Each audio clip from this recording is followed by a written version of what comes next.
बिस्मिल्लाहिर्रहमानिर्रहीम अल्हम्दुलिल्लाहि वस्सलातु वस्सलामु अला रसूलिल्लाह व अला आलिहि व सहबिहि व मन वाला व बाद। उम्मीद है तमाम अहबाब बखैर व आफ़ियत होंगे। अल्लाह रब्बुल इज़्ज़त रमज़ानुल मुबारक की बरकतों सआदतों से हम सबको माला माल फरमाए। इस वक्त रूबरू होने का एक ख़ास मकसद है, चूँकि हमने अपने विफ़ाक़ुल मदारिस वल मसाजिद कस्बा शेरकोट के काबिल एहतराम हज़रात उलमाए किराम और अइम्माए इज़ाम को रमज़ानुल मुबारक से पहले एक मरतबा फिर से जोड़ने का इरादा किया था। मुख्तलिफ़ अवारिज़ और मजबूरियों के बाइस रूबरू मुलाकात का शरफ़ हासिल ना हो सका, तो मुनासिब ख़याल हुआ कि जो गुजारिशात उस मीटिंग में रखी जाती उनको वीडियो पैगाम के ज़रिए से आप हज़रात की खिदमत में इरसाल कर दिया जाए,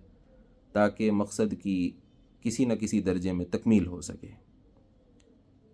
अल्लाह रब्बुल इज़्ज़त का फ़ज़ल और करम के रमज़ानुल मुबारक की आमद है। इस मौके पर चंद चीज़ें आप हज़रात के गोश गुज़ार करनी हैं, इस यकीन के साथ कि इंशाअल्लाहुल अज़ीज़ बग़ौर मुलाहज़ा फ़रमाएंगे और अपने अपने हल्क़े असर और मस्जिद के मुक़्तदियों तक और अवामी हलक़ों तक भी उस पैगाम को पहुँचाने की भरपूर कोशिश फ़रमाएंगे। रमज़ानुल मुबारक और कुरान करीम दोनों का एक बेमिसाल जोड़ है। ये चीज़ हम में से हर एक आदमी अच्छी तरह जानता है। बिलखुसूस अब मैं अपने उन साथियों को मुखातब करना चाहता हूँ जो कुरान करीम या तो सुनाने का शरफ़ हासिल करेंगे या सुनने की सआदत हासिल करेंगे। उनसे बतौर ख़ास मेरी गुजारिश है कि कुछ दिनों से जो चलन मसाजिद के अंदर चला हुआ है कि कहीं अवामी दबाव को देखते हुए, कहीं ज़िम्मेदारों के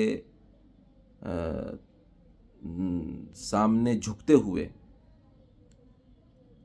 कुरान करीम पढ़ने वाले तिलावत कुरान में बेजा उजलत से काम लेते हैं और मुक्तदियों की तरफ से जो तकाज़े होते हैं उनके सामने वो मजबूर हो जाते हैं, हिम्मत हार जाते हैं। खुदारा इस चीज़ से आप बिल्कुल भी मुतासिर ना हों, बल्कि बेहतर है कि तरावीह शुरू करने से पहले एक मरतबा आप पूरे रमज़ानुल मुबारक का निज़ामुल अमल अपनी अपनी मस्जिदों में पेश फरमा दें, जिसमें बतौर ख़ास ये चीज़ हो कि कुरान करीम निहायत अदब व एहतराम के साथ सुनाया जाएगा। आप हज़रात को बहुत तवज्जो, मोहब्बत, लगन के साथ, शौक़ के साथ सुनना होगा और कुरान करीम के हुकूक़ की जहाँ तक मुमकिन हो सकेगी रियायत की जाएगी। हरूफ की तसहीह का ख़याल रखा जाएगा और इसी तरीक़े से नमाज के अंदर जो तरावीह की नमाज में रुकू और सुजूद की तादील जो कि बहुत ज़रूरी है, उसका भी ख़याल रखा जाएगा। तो ये गुजारिश बतौर ख़ास करनी थी कि हम किसी भी दबाव को कबूल न करते हुए लिल्लाह वली रसूली नमाज के हक़ की रियायत करते हुए, कुरान करीम के अदब और एहतराम को मलहूज़ रखते हुए वैसा पढ़ें जैसा उसका पढ़ने का हक़ है। जहाँ मुकम्मल रमज़ानुल मुबारक में तरावीह में कुरान करीम पूरा होगा, वहाँ इंशाअल्लाह उम्मीद है कि इस तर्ज़ अमल को बहुत संजीदगी के साथ अमल में लाया जाएगा। रही बात उन जगहों की जहाँ पर 7 दिन, 10 दिन, 12 दिन, 15 दिन में कुरान करीम मुकम्मल होता है,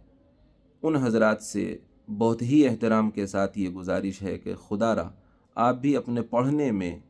बहुत ज़्यादा उजलत से काम न लें। थोड़ी रफ्तार बढ़ा लेना, इसमें कोई मुज़ायक़ा नहीं है, लेकिन हुरूफ न पढ़ने वाले की समझ में आए, न सुनने वालों को सुनाई दें। इसके लिए अगर वो लोग ज़िम्मेदार हैं जो हमें इस बात पर मजबूर करते हैं, तो हम भी कहीं ना कहीं बराबर के ज़िम्मेदार हैं जो हम उनके ख़िलाफ़ शरअ दबाव को कबूल कर लेते हैं। इसलिए अल्लाह के लिए दरख्वास्त है कि मस्जिदों का ऐसा माहौल बनाया जाए कि हर मस्जिद में पढ़ने वाला कहीं भी पहुँचे तो उसको कुरान करीम वैसा ही सुनने को मिले जैसा कि उसका हक़ है। तबीयत से पढ़ा जाए, दिल लगा के सुनाया जाए और इसमें किसी भी तरह के ख़ारिजी किसी दबाव को कबूल करने से मुकम्मल गुरेज़ किया जाए। अल्लाह रब्बुल इज़्ज़त हम सब की मदद फ़रमाए। दूसरी गुजारिश, ضروری ہے کہ قرآن کریم جو ہم تراویح کے اندر تلاوت کریں اس کو اس کے مفہوم کے ساتھ، موٹے موٹے مسائل کے ساتھ، اس کے تذکیری واقعات کے ساتھ، اس کے اندر جو عبرت آموز نصیحتیں ہیں ان کے ساتھ عوام کے سامنے پیش کریں۔ آپ حضرات خواہ تراویح سے فراغت کے بعد وطروں سے پہلے یا وطر کے بعد جیسا ماحول اور موقع مناسب ہو، اس درس قرآن کی محفل کا ضرور اہتمام فرمائیں۔ عوام کو قرآن سے جوڑنا یہ ہم سب علماء ائمہ کی ذمہ داری ہے۔ یہ جو شکایت ہوتی ہے کہ قرآن پڑھنے میں لوگوں کی دلچسپی نہ رہی، اس کی بڑی وجہ یہ ہے کہ لوگوں کو سمجھ میں ہی نہیں آتا کہ قرآن کریم پڑھا کیا گیا ہے اور اس کے اندر سنایا کیا گیا ہے، کہا کیا گیا ہے۔ تو اس کے لیے ہم سب لوگوں کو قرآن کریم سے جوڑنے اور قریب کرنے میں ایک ماحول سازگار کریں، اور امید رکھیں انشاءاللہ العزیز کل یہی لوگ جو آج ہمیں جلدی پڑھنے پر مجبور کرتے ہیں، جب قرآن سمجھیں گے، سیکھیں گے، تو انشاءاللہ توجہ اور طلب کے ساتھ سننے پر بھی یہ آمادہ ہوں گے اور فرمائش کریں گے کہ قرآن کریم کو دل سے پڑھا جائے۔ اسی تعلق سے ایک اور گزارش یہ عرض کرنی ہے کہ مسجدوں کے اندر عموماً 90 بلکہ 95% خاص طور سے تراویح کی نماز میں ایسا ماحول بنا دیا جاتا ہے کہ جہاں دنگا، مذاق، بھاگ دوڑ اور آوازوں کا بلند ہونا اور مسجد کے ماحول کو مقدر کرنا، یہ ساری چیزیں بہت عام ہونے لگی ہیں۔ کہنے والوں نے کہنا چھوڑ دیا، ذمہ داروں نے اپنی ذمہ داری کا احساس ختم کر